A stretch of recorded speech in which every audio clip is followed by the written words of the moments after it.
Ben bunu bismillahirrahmanirrahim.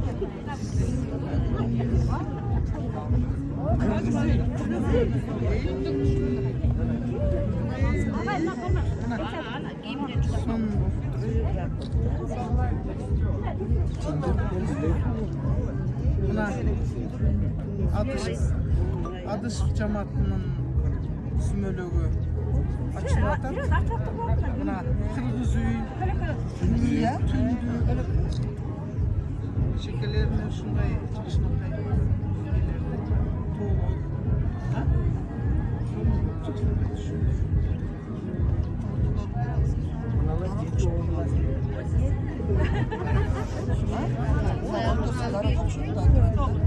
Muhallim ben böyle tarafta mı ne gördüler?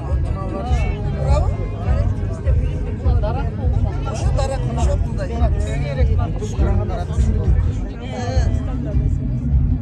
Biz çaptamında karakandı darak.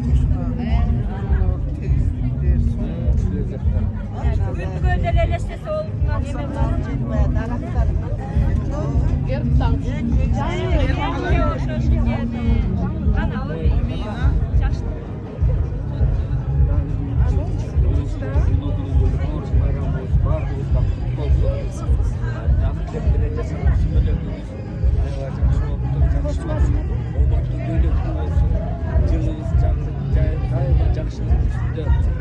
Kırgız Türkçülüğüne canlandırılanlar var mı?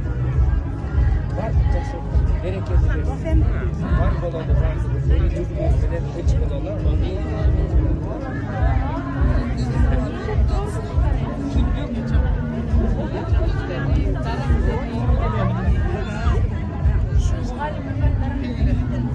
Kırgızistan'da tırştığa, yüzünde tırştık olsun.